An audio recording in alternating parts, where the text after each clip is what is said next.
the name of a famous method. In this method, you set goals for yourself on a daily or weekly. You start to put cross to the days on which you have reached your goal. You make a chain with these crosses and you don't give up. You don't break that chain. But you have a problem.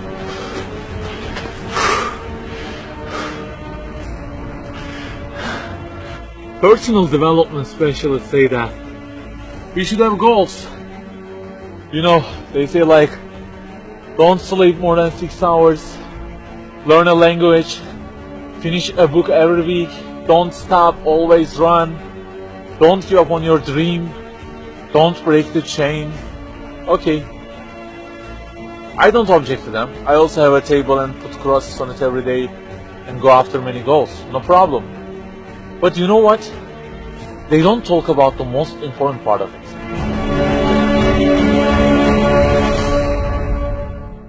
Let me give you a simple mathematical example. Try to imagine that you are adding numbers, and imagine that the numbers you have added up to this year is, for example, 35 in total, and you start from this year. For example, you will add 4 in this year, and then add 8 in next year, and it goes on. And there is an unknown time which counts down, and when it ends, you can't add any other number. Okay, you start the addition. Plus 4, plus 8, plus 7, plus 3. You add ambitiously, you keep adding and adding. Plus 6, plus 5, and okay, they say time is over. Then you realize that you have added the numbers into a giant parenthesis, and there is a zero multiplication at the end of it. It wipes out all the numbers you have added all those years, and the result becomes 0. Of course, you are disappointed. All your efforts have been wiped out by the 0. A regret arises inside of you. You say, I wish I had seen the whole picture at the beginning and realized that 0 and changed it with 1 before I started the addition. I think you got the point.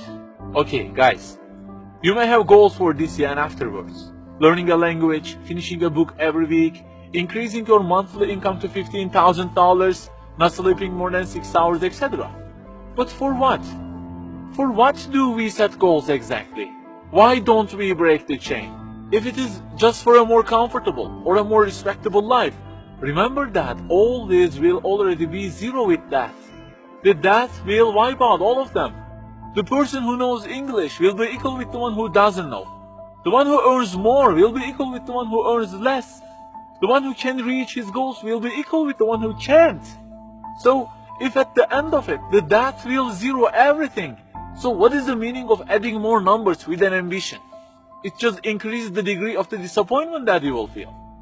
So the logical thing is, seeing the whole picture at the beginning. In this life journey, which will end in an unknown time, my first job must be to prevent death from being 0. Well, can I really prevent death from being 0? I mean, since everything will leave my hands and will be lost, is there any other way that would transform them into something eternal? I mean, isn't there any kind of stamp for eternity that would impress all of the things that I possess and say, look, there is a seal on them and you can't wipe them out, okay? They will remain forever. The only one to say such a thing is the owner of the everything.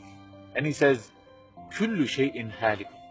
Everything, the languages you learn, the money you earn, the books you read, everything will be perished, إِلَّا وَجْهَهُ, except their way towards Him. So the Creator of our life says, if your intention is towards Allah, if the thing you do is for His acceptance, it won't disappear, it will be transformed into eternity in paradise. So, learning a language, finishing a book every week, being rich, everything, if they are towards Him and for His sake, eternity stamp being pressed on them. For example, in this year, I will study English for 10 minutes daily. For what? Because serving Islam in the field of English is so important, and I want to gain acceptance of my Lord with it. That 0 has turned into 1. This year, I will finish a book every week. Why? Because this is the way of being a more sophisticated person and serving Islam better, and Allah who is eternal will be pleased with it. Good news, that 0 has turned into 1 because now His acceptance is your intention. I aim increasing the income of my company to $150,000. For what? Because I will spend that money on spreading the message of the Quran to the whole world and the publications that would please Him. you have exterminated the zero because now your goal is towards him. We add and add like this through our lives, and they don't end with death. People who seek Allah's sake in their actions kill their death. Death cannot zero their additions.